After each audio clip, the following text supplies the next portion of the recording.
Great. Thank you, Michael, and thank you for all those who are participating today and watching this webinar. This webinar today deals with issues in free and clear sales in receivership, and we're joined by an outstanding panel, including Doug Charbonneau of Amplio, who has handled not only bankruptcy sales, but some very unique transactions in the receivership space through his work at Amplio. Stephanie Fogelson, who is here as our title insurance representative. She'll talk about some very important and the nitty-gritty issues to some degree about what title carriers are looking for and how you actually accomplish and close a free and clear sale. And Bob Hammocky, one of the probably most experienced receivership and bankruptcy attorneys I know, who's with Dentons. And so I want to welcome the panel and thank you all very much for being with us today. Before we start, I have a few announcements that I'll make. We have to initially first acknowledge our co-producers and our sponsors for this. Those include National Law Review, which most probably know is the premier legal news website for in-depth analysis on a wide range of business topics. And in this instance, they are a co-producer, and their materials can be found in the materials that are published with this webinar. Max Asset is our sponsor, who is restructuring and insolvency assistance, dealing with all manner of insolvency proceedings, whether it's Chapter 11 or receivership or Article 9 sales. And it's important to note that the material in this webinar is for informational purposes only and is not considered legal, financial, or professional advice. If you want discrete advice on a particular issue, please consult your independent attorneys. And with that, I'd like to start off by talking about what the overview for today, which is issues with free and clear sales in receivership. And so the basic construct here is that everyone who deals in insolvency in Chapter 11 has been in a case where there has been a free and clear sale that's handled under Code Section 363 of the Bankruptcy Code. And under that process, it permits a debtor to liquidate assets, even some at times over the objection of various creditors, on the basis that the proceeds of the asset sale will be subject to the liens in accordance with their priority as of the date the bankruptcy case began. Now, that's a federal law. It's been tested and it's been on the books for quite some time. And free and clear sales are one of the chief value preserving and even increasing mechanisms available in the bankruptcy context. Receiverships are a state-by-state process. Receivership laws can vary from state to state. Some states have comprehensive statutes, others are common law, and some are in between. And so the question of how to accomplish a free and clear sale, how to navigate due process questions, and how to actually get to a closing in the event of real estate where title insurance is involved are all important issues that receivers and receivership attorneys have to contend with while they try to navigate and administer the job. And the job for any receiver is not to create value, but to preserve it and to avoid waste and to be transparent. And so in that context, it bears mention that free and clear sales are sometimes subject to different types of case law decisions and different legal analyses, depending on the type of assets that you're going to want to sell. This is the first in a series of 3 advanced webinars that we'll be providing through West Legal Ed Center, and there will be some changes in the panels as we go. The next panel that we will be providing is on June 12th of 2025. That's operating and selling a cannabis company in receivership. And then a third presentation will occur on July 17th, 25, that deals with other types of unusual assets and tips for receivership administration. But to begin with this, we want to begin effectively at the beginning. And as a recap to the prior installments of this receivership series, I want to turn to Bob Hammocky just to kind of give an overview of Bob, what is a receivership and how do you get one started? Sure. So receivership is a judicial proceeding. So it's there's an underlying lawsuit, and each state has different laws and different procedures as for the appointment of a receiver. You can initiate a receivership in federal court as well, and there's federal common law on the grounds for appointment of a receiver under federal law. It's most often receiverships are commenced in state court. Again, each state having different procedures. Eric mentioned that state by state you may have a very limited receivership statute, or you may have a comprehensive scheme of receivership statutes. And one at the outset, one distinguishing thing between states are whether the underlying lawsuit in which a receiver is seeking to be appointed, whether there needs to be a separate cause of action. So can you file a case that simply says, I want appointment of a receiver? That's what this entire case is about, is appointing a receiver. And some states, such as Missouri, which has a comprehensive receivership statute, allows a case to be filed simply for the purpose of filing a receiver. Many cases and those that many states, and including most that don't have a comprehensive receivership statute, require there to be some other underlying cause of action, whether that be breach of contract or breach of loan documents, something, or fraud, some other basis that you're filing the lawsuit, and the receivership then is ancillary to that. So that's kind of the outset, seeking and procedurally filing a case to appoint a receiver. Okay. And once you get a receiver appointed, what's their job typically? I know it can vary, but why do you want the receiver? Let's say if you're a creditor. If you're a creditor, and that's most often receiverships are filed by creditors.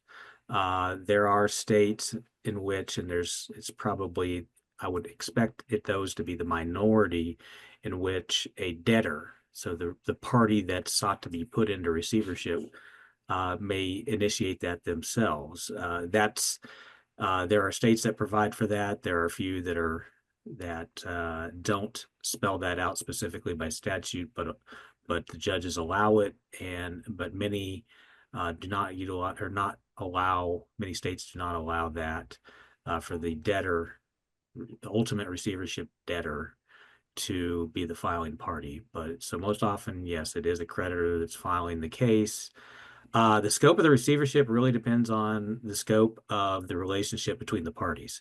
For example, creditor filed a receivership. Most likely that creditor is a secured creditor, and most likely that creditor only cares about what its security is. So what the purpose of the filing is, that file the case in order for a receiver to be appointed to take possession of the underlying collateral of that creditor, preserve the value of that, whether, let's say, it's the underlying collateral is real estate, apartment building.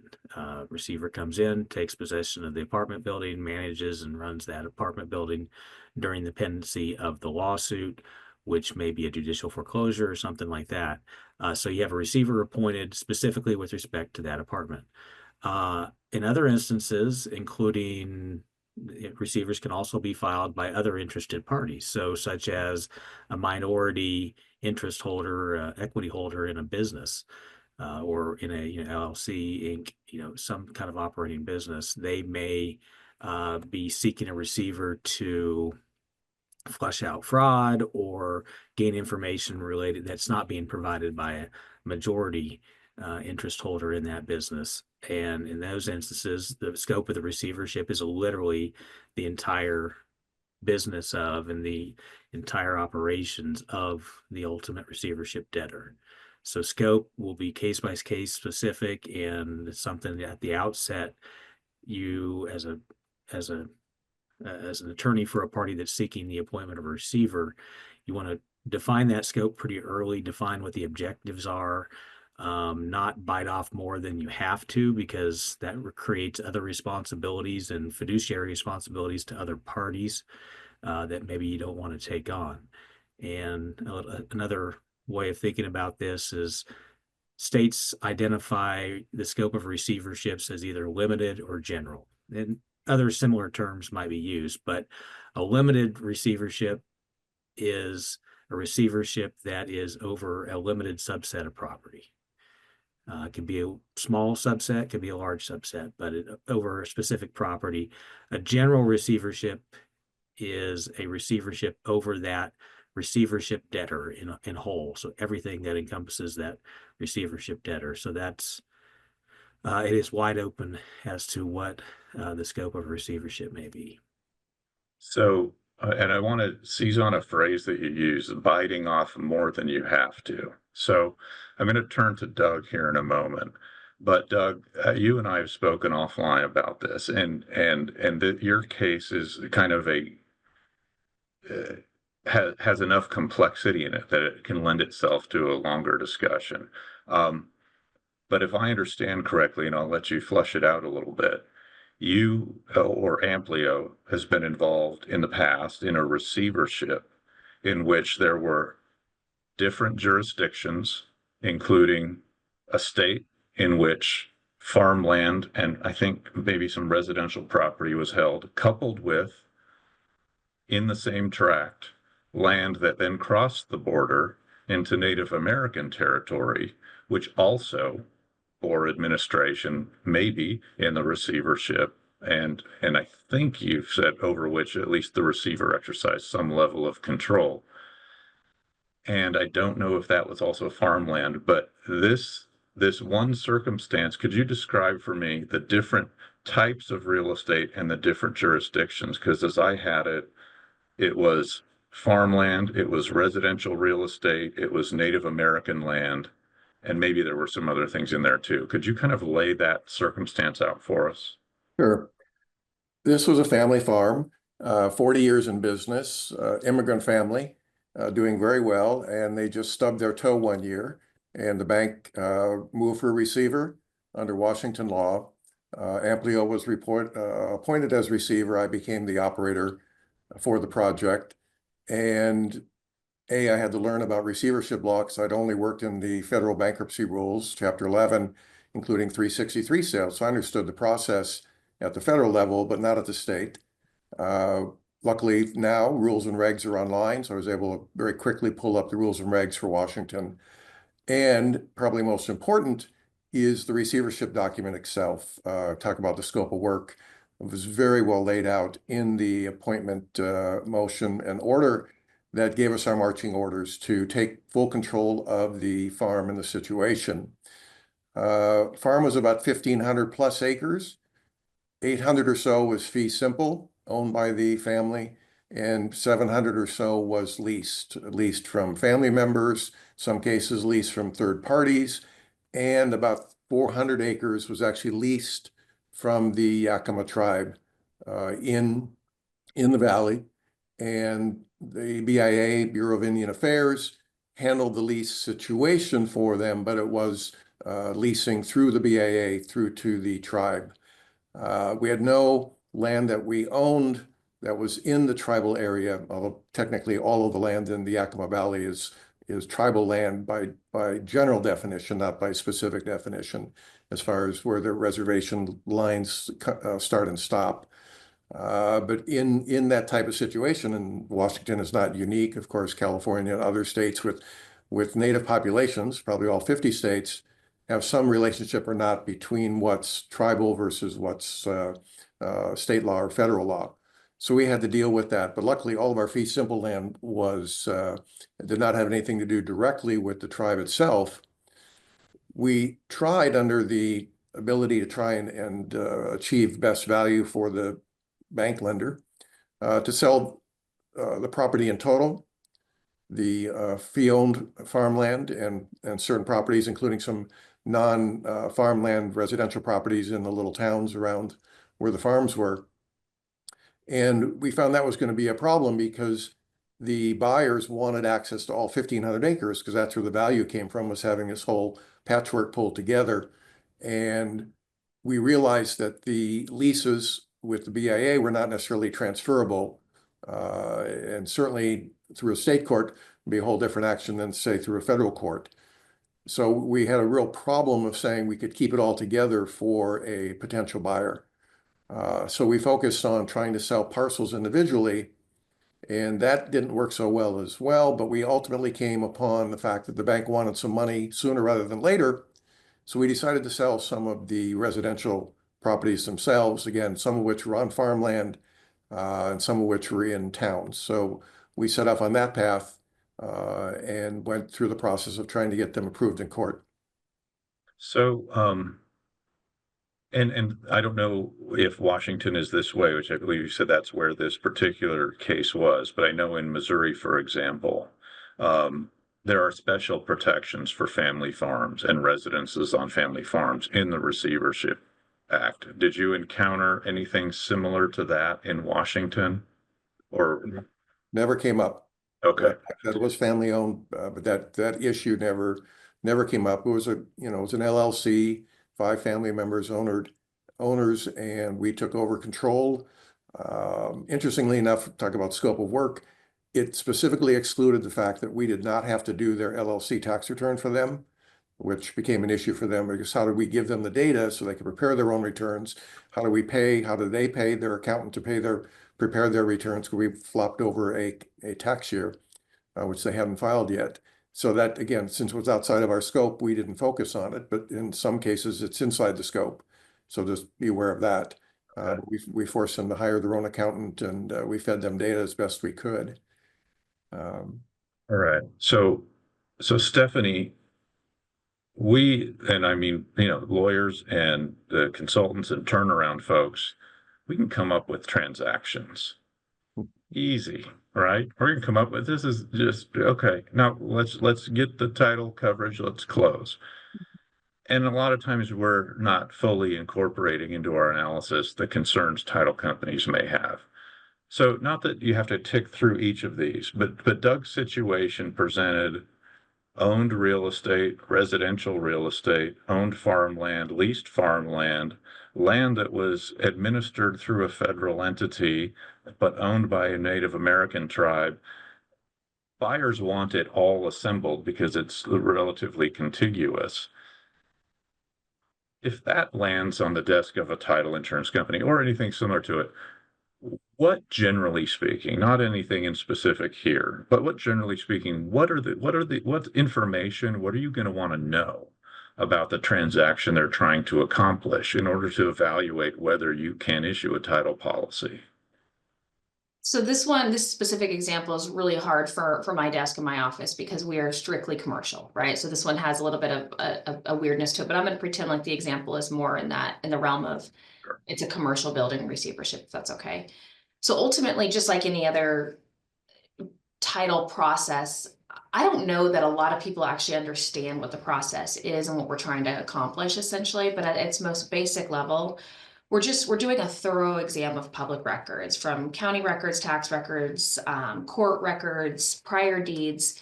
And what we're really trying to do is uncover any liens, encumbrances, easements, restrictions, and unpaid taxes. We're just trying to get the story. What's actually going on with this property so that when we insure it, everybody's covered and good to go. The goal in that process, or the next step of that essentially, is what you all are looking for in order to keep the conversation moving forward. To transact is that title commitment, right? So sorry if this is redundant for most of the room, but what I've learned is, again, a lot of people don't totally know what that is, right? And all a title commitment is it's a promise to issue a policy. But in that promise, you're going to have a Schedule A, a Schedule B, and you're going to have requirements. So we look at that building, Schedule A, we're just looking at the basic details, the legal description, the current owner, the proposed insured is Schedule A. And then you get to Schedule B, and that's where you're going to see your list of exceptions. So that becomes the focal point for things like this, because all of those things are going to become uncovered, where they are, what liens exist, what encumbrances exist, that everybody can get focused on and around and kind of starts to whistle blow on those items. And then finally, it's just the requirements is the final piece of that commitment, which is essentially just a list of outstanding issues that must be resolved for the policy to be issued. Don't know if that totally answers the question, but that's kind of the mental process. But to focus in on the Schedule B, So there's a list of exceptions. These are going to be, I think, in large measure, things that the title company has identified as potential encumbrances that exist as of the date that it ran a title check. And it's, at least in my experience, the Schedule B is helpful to know what we need to remove. Yes. But how does that work? Are you going to issue the policy either way, just subject to exceptions, or is it the case that people want to remove all of the encumbrances before they close? I've seen both examples specifically as it relates to receivership. I've seen where we just can't issue insurance. And then I've seen another scenario where we can either add exceptions or endorsements around those items to get us to as close as we need to be as far as your comfort level and our comfort level to issue insurance. Okay, so just to run through it, so you've been asked to provide a title commitment. You provide a title commitment, and it reflects encumbrances that have been identified or potential encumbrances. And there will be easements, and there will be, special districts, and there will be things like that that probably are not going anywhere. But then there will be the bank's, deed of trust, and maybe there's a judgment that gets entered. Is it the case that in order to close and issue the policy, you want to see the deeds of trust removed? You want to see the judgments removed? You want to see all these things resolved before you issue a policy? So yes, so there's kind of 7 big rocks, if you will, the things that we are really looking for. We're looking for clear legal authority to convey title.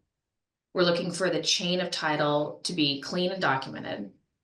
Liens are addressed or extinguished. Court orders are final and enforceable. We have statutory compliance. The deed is properly executed, and the notice to interested parties were given, and obviously any appeal periods that go with that. Mm-hmm.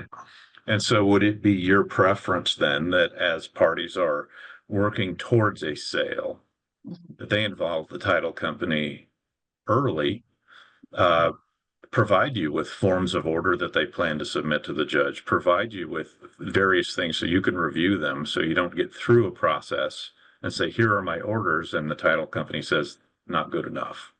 Absolutely. So again, on that example, early and often is, and what I would suggest to anybody is, especially as it relates to receivership transactions, pick up a phone and get on the phone with either the title company, the underwriter, the escrow officer, explain more of the background. It matters. It's not just let's huck, emails back and forth, and you can get further faster if you just explain the actual scenario, what's going on, what we're trying to accomplish.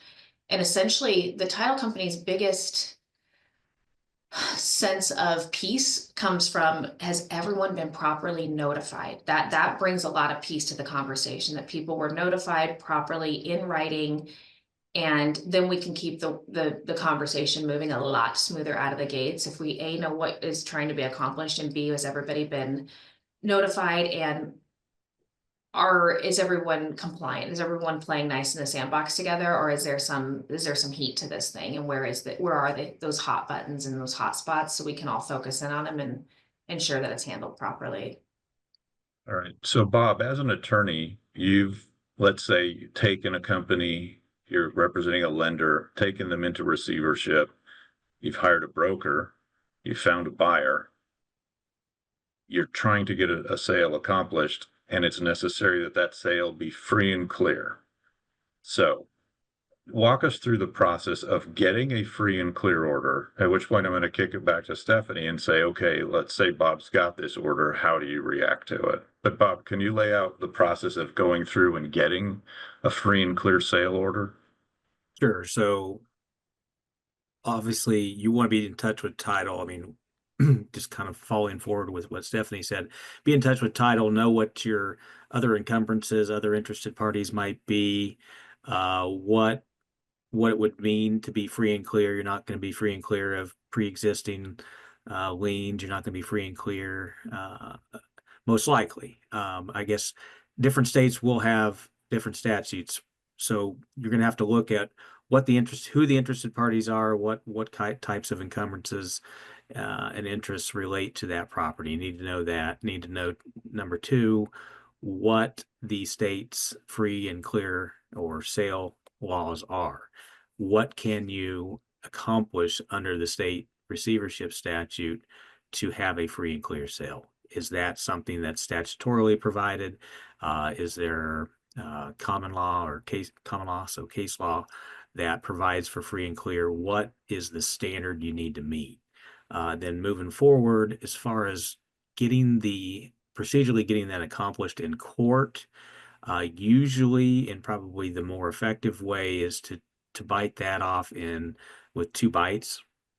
To accomplish that in 2 bites. Number one, notice up and motion up a procedures order or bidding or an auction process. So sale procedures. Specifically notice that up. So this is similar to when borrowing from the bankruptcy Chapter 11 363 sale process. Notice up how the process is going to move forward with respect to how it's going to be sold, how it's going to be marketed, how it's going to be sold if you have a stalking horse buyer, and get an order from the judge that is vetted by the title company and approved by the title company, and with the consent of as many of the interested parties as possible. The easiest way to navigate this process is having the consent and having dialogue with all the interested parties and having everybody on the same page. That may not be possible if you have a debtor that's looking to hold on to property, and then you have a lender that's looking to sell it pursuant to its loan enforcement rights. But certainly have those conversations and see if you can get consent. But moving back into the procedural part, get a sale bidding and procedures order from the court in phase 1. Hold the sale, conduct the sale process, and pursuant to those, to the sale bidding procedures order, and then motion up for approval of the sale. So final approval of the sale after the sale's occurred. So 2-part motion, notice to all interested parties, being in touch with title company as to who those interested parties are, looking at state statute as to who the interested parties are. When in doubt, send notice to anyone and everyone. It may be helpful in that context to have a published notice to hit anyone that might not be specifically known but could have an interest in the property.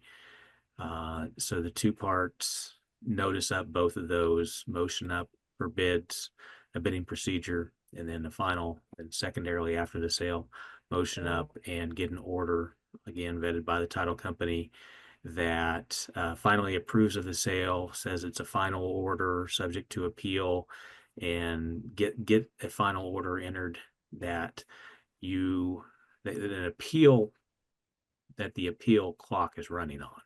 And so title company is going to look for that appeal clock to have run, no appeal to have been filed, and that should then be able to close out that process if you've communicated with the title company and vetted your orders through them.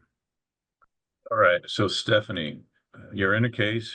Here's Bob. He's been in touch with you. He's kept you in the loop. He's sent you motions before he's filed them, forms of order before he's filed them. You've got, you've got your escrow instructions approved explicitly by the judge. You've got a free and clear order approved explicitly by the judge. Everybody's been given notice, but he's got that debtor out there who's objected to the sale. His objection was overruled by the judge, but here now Bob's showed back up at your office saying, I've got all the forms signed exactly the way you wanted them. Is the title company ready to go? Court orders and process, right? So ultimately the neutral party zone that we are looking to accomplish are all requirements satisfied. Nothing's outstanding that's not agreed to as an exception, and obviously that the major lien was satisfied. As long as that appeal clock has run out, we have insured. There Okay. hasn't been a ton of these, examples. This is a new market space, if you will, again, from what, 10, 15 years ago. But that's what we are usually looking for. And so even if you've got an intransigent debtor that has objected and doesn't want to see this sale happen, you haven't been able to close, provided the one caveat, which is their appeal rights have either been exercised and denied or they have expired. Correct. Is that different, in your experience at least, in states that have explicit statutes that say free and clear sales are okay here versus states that are more common law based? Is it Oh man, Eric, I don't have enough examples. This is, like I said, this is a really like an upticking conversation. But we have one of the largest offices in the country and oversee national accounts, obviously, and we're still talking about closing less than 6 of these post 2008. I just don't have enough context there.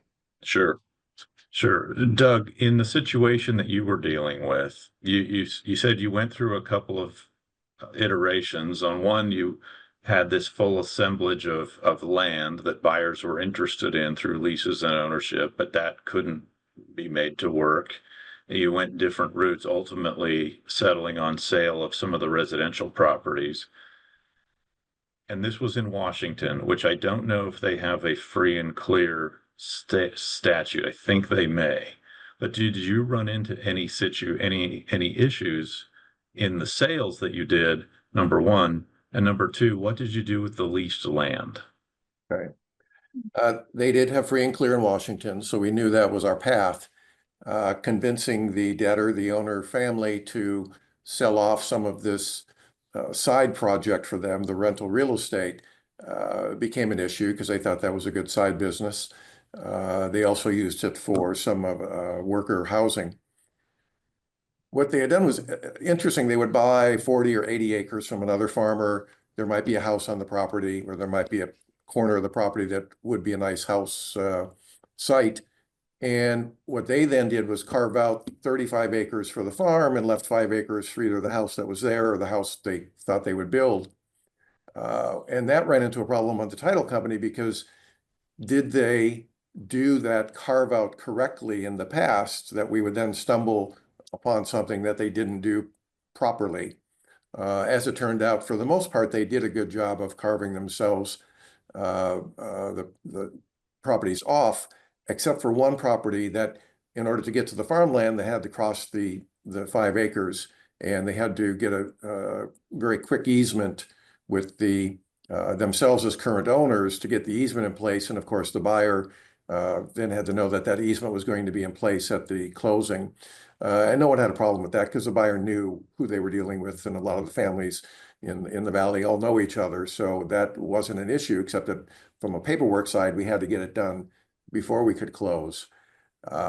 With the free and clear, we knew that we had that going in, and with the proper motions and getting the notices out.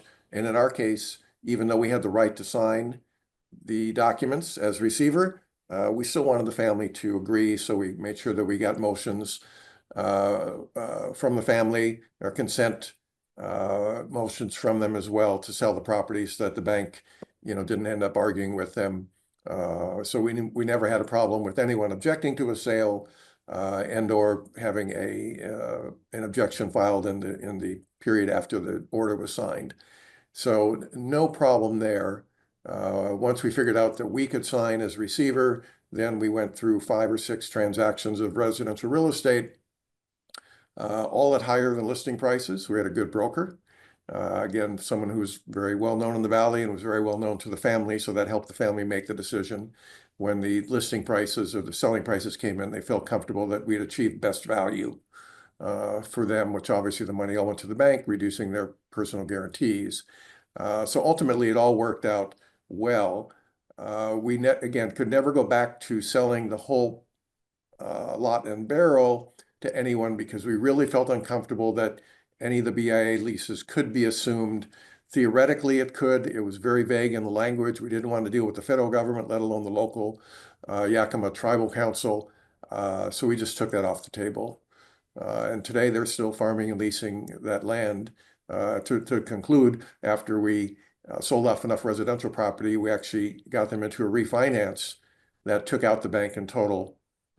So the bank got out whole, and we were successful. But it did take those sale of real properties to bring the debt down low enough that we could refi out at the lower value. Well, and this is a little bit of a off topic maybe for our discussion, but I think it bears repeating that in the circumstance that you faced, where you had land held by a tribe, the lease administered through the federal government, through the BIA, you nonetheless were able to get the bank paid in full by liquidating through free and clear sales some of the parcels. Maybe you assigned some leases on others, and then notwithstanding that you couldn't sell or transfer the property, a refinance that ultimately presumably benefited the debtor who could continue to farm. Is that accurate as to how that worked out? And that's within a 1 year period. We took on the receivership last March before the planting season started. And we refied out in early January so they could plan for this season for 2025. But as a small aside, we had to borrow money to plant, as most farmers do. And because I was in there as manager and my boss was the receiver, we were able to convince our current bank to lend us money for planting. And not only did they lend me $3 million, I only used 2.5 of it, and we paid them back on time because we had a good season, weather permitting. So we were able to get through the year and really reassess what the asset base was and how ultimately we could either sell or, in this case, refinance to get them out. But it did entail selling the real estate because without that, they wouldn't have been able to refinance. So we had to get some hard cash to the bank, and they gave up some assets for that. But they kept the real asset, which was the farmland and the leases, which have value, a lot of value to them. They were at decent, old lease rates. You wouldn't want to release them now. Reset the pricing on the leases to current rates.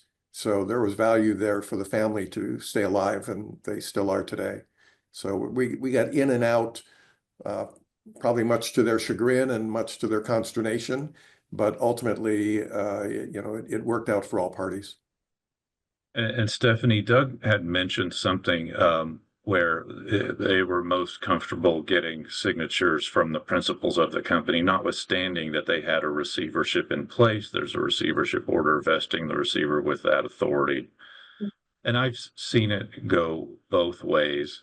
And while every case is obviously different, from the title company's perspective, if you've got a valid appointment order, hasn't been appealed, overturned, and you've got a valid sale order, do you place, as a general matter, and again, every case is different, much additional value on signatures by the actual debtor or principals of the debtor?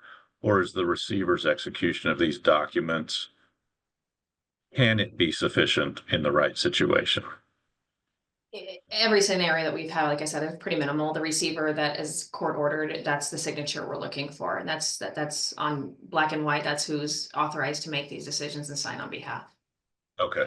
All right. So let's say you navigate this entire circumstance, and you get your order, you get your approvals, the appeal period, no appeal was filed, or the appeal period is run, or the appeal's been resolved in the receiver's favor, however that works out. Now you're moving forward to closing. Is closing different at all in a receivership case versus a non-receivership, just commercial transaction? I would say no, with the exception of the appeals period, and your new buyer is usually a little bit grumpy about that, but we have to wait it out before we can issue the policy. So beyond that, it's a little bit longer has a little bit longer of a tail, but no, there's no difference in the actual closing process. Provided you've got the forms were pre-approved by title, you've got some additional documentation, but once that's in place, a closing no additional issues there as long as the appeal period is run. Yeah, mentally going through the last 5 and yeah, and I can't pull out any differences beyond the appeals period. Okay. So Bob, you've been in a number of sale processes. Have any run into trouble, and how, and what was the resolution if they did, in terms of getting through to a free and clear sale? And I can offer kind of as an example, not one that I was involved in, but I know years ago there was this the Legends development. I think that involved a receivership sale, if I recall. I don't know if you were involved in that. There It have also did. been. Yeah. It did. Okay. Were you involved? And I don't want to ask you if you were deeply involved in it. I was peripherally involved with one of the possible bidding Okay.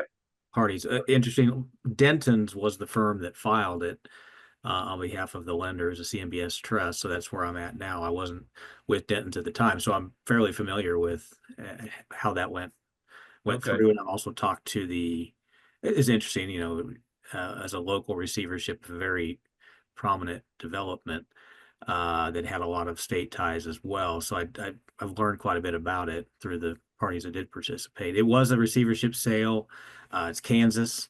Kansas does not have a comprehensive receivership statute. It's general, very wide open. There's cases, you know, that go back 100+ years that deal with the various filling in the gaps of how to do a receivership, what's the requirements of a receivership, what can and can't a receivership do or a receiver do. There's not direction on sale by a receiver. There's cases in which sales have been approved, but no real guidance on sale by a receiver, free and clear. Ultimately, that one was sold by the receiver, but through a mediated and negotiated consent with the borrower. Okay. So until the borrower was willing to sign on the dotted line with the receiver on the sale documents, that one could not get done. And that was kind of the focal point for at least my asking the question. How do you think it would have been different in what was a very large transaction, very meaningful, a lot of people involved in it? Do you think it would have been different in getting to closing if Kansas had a comprehensive statute in place such that the court's order authorizing a free and clear sale had a clear basis in state law? I believe so, and I've seen it in action in Missouri. Missouri, similarly, before 2016, had a general receivership statute that was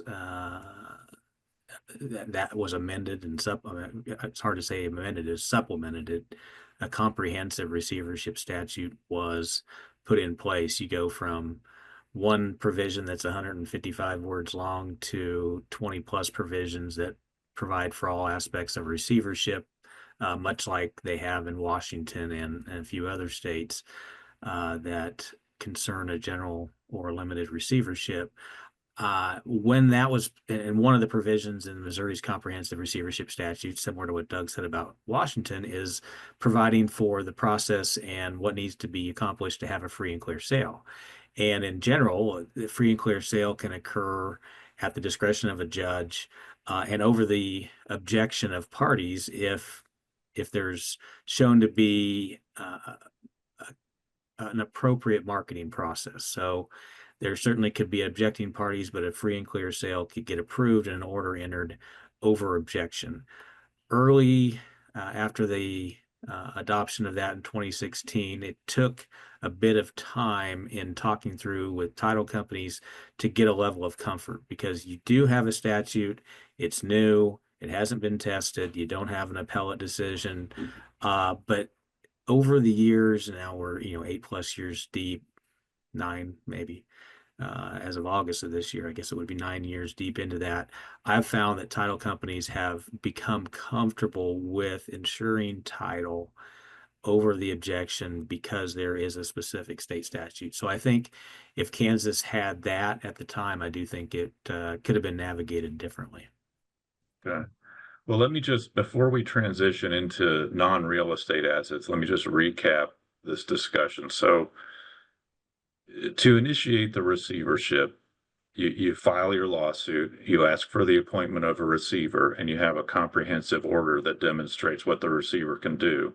If you are in a state that has explicit or comprehensive provisions, you'll be identifying the receiver as a general receiver because that implicates the giving of notice of the case itself. Once you get past the appointment of a receiver, you have some level of marketing process or other way to demonstrate value, and you have a buyer. You go in and you get an order entered. During the process, you're working with your title company. You're getting your forms of order approved before you submit them to the judge. You're getting your sale order approved before you submit it to the judge. You're getting your bill of sale. You're getting your lien releases. You're getting your other documents executed by the judge, at which point the title company presumably will be comfortable in closing, provided there's no opportunity for appeal or the appeal period has run, even if there was no objection. And if you can satisfy those things, in most states, including, I think, all states that have relatively comprehensive statutes, and maybe not as easily in common law states, you can accomplish a free and clear sale, even over the objection of a party in interest. It may be different, however, in a state where the statute isn't as comprehensive, because in that instance, the title company may not feel the law is sufficiently clear, at which point you have to negotiate with the debtor. Is that a fair representation of the free and clear sale process for real estate? Yes. Okay. If you have anything to add, please do. We can do it at the end. But that's not all we sell in receivership. Either operating businesses go into receivership. And so I'd like to spend just a few minutes on personal property sales. So obviously, if you're running a liquor store or if you're running any kind of store that sells things in the ordinary course of business, that's not a special circumstance, and those sales presumably will be ongoing. But this is non-ordinary course sales. This is where you're selling off your equipment and your inventory and things like that. What is different about the process in your experience, Bob, in selling non-real estate assets, just as a general matter? I think that can be certainly more easily accomplished. You're not looking for an insurance. You are looking, obviously, you have to have the comfortability of the buyer that when it purchases the property and pays the money for purchase of the property, that it's not going to be subject to being contested. But in general, it's easier. At the outset, usually an order appointing the receiver will provide some guidance as to the in direction for the receiver as to what the receiver can sell and not sell. It doesn't necessarily always say can sell in the ordinary course. I would put that in. I encourage people to put in that the receiver can sell items in the ordinary course. I think just generally providing the receiver the right to possession and becoming the party in interest, or becoming the party that has possession and able to operate the business that allows for ordinary course sales. As far as non-ordinary course sales, if you're a receiver or a party that's sought the appointment of receiver, I certainly would navigate the motion and notice and sale order process before selling in the non-ordinary course. A buyer should want that as well to have the comfort. But since you are not likely to be getting some kind of buying insurance as part of that, I think over the objection of objecting parties, a buyer is more likely to feel comfortable with that process and a receiver as well, simply by gaining the order of the court. So the order itself probably weighs much more heavily in the personal property context than it does in the real property context, even in the absence of any specific receivership statute guidance. So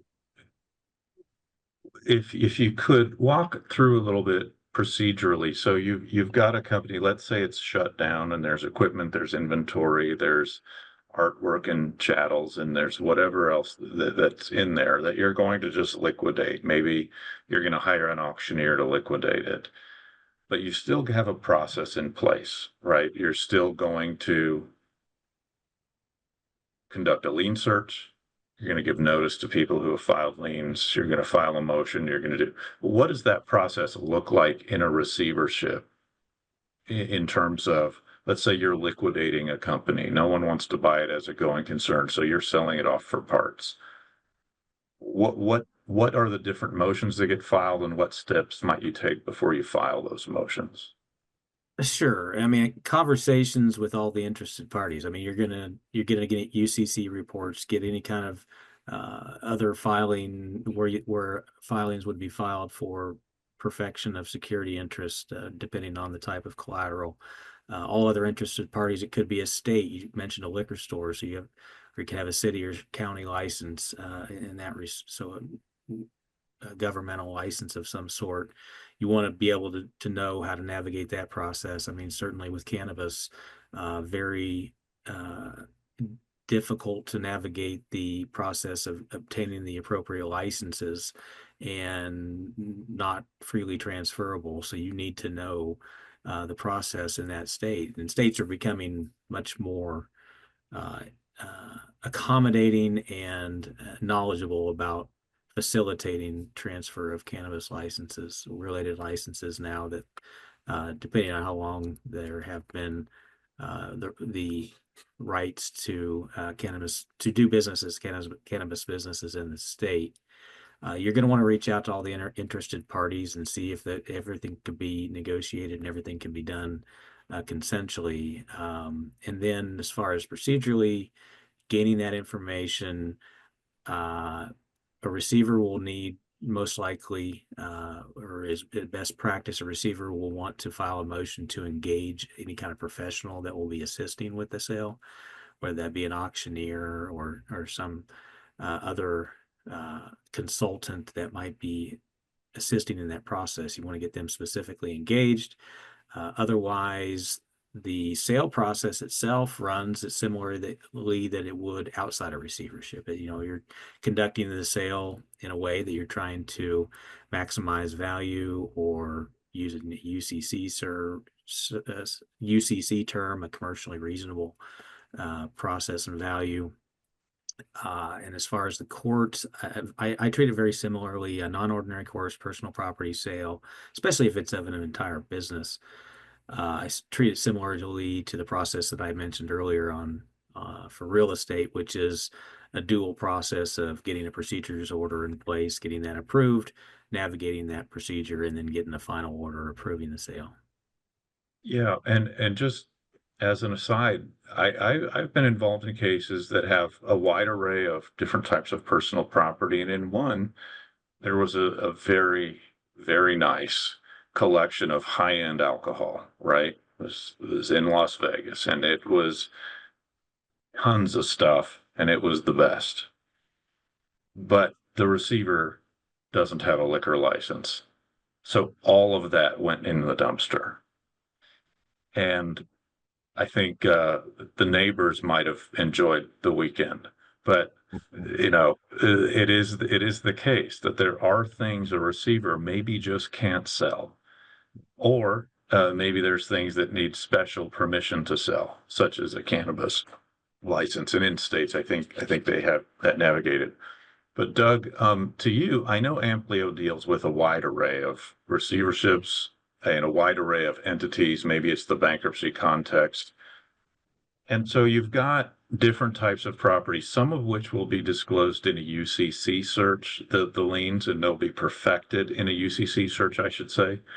Some are titled vehicles, which the liens may have to be recorded at a DMV. Some might be intellectual property where the lien is recorded at the U.S. Patent and Trademark Office. And some maybe you can only perfect by possession.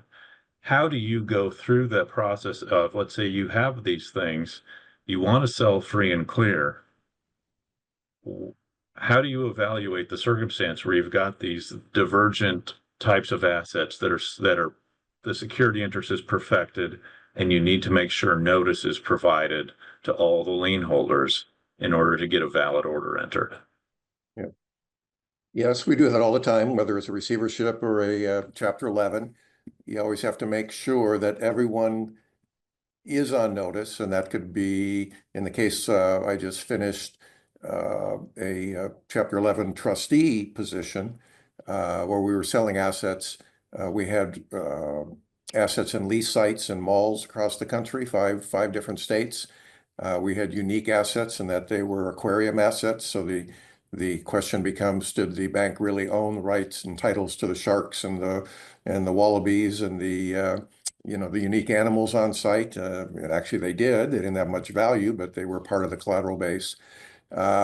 Interestingly enough, the bank only had to perfect in the state of incorporation, which I thought was kind of unique in that while we were in 5 different states, we didn't have to have UCC searches done in those states because there was one overarching UCC filing for the bank lender.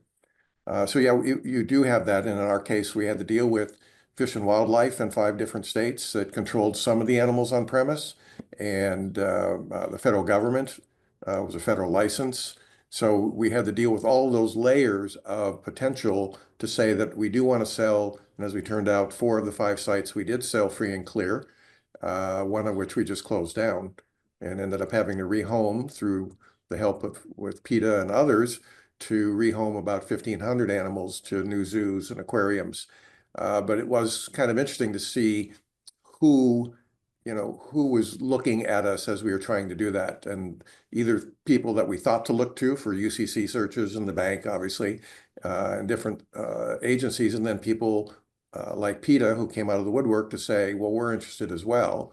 As it turned out, they really weren't an interested party, but they wanted involved in the process. So yeah, you have to look everywhere because people are going to come out of the woodwork. Yeah.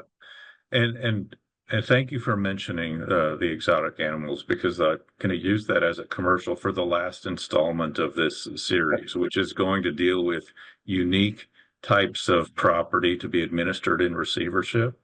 And so in that panel, if anyone who's watching is interested, we're going to deal with things like farm animals, exotic animals, used cars, cannabis.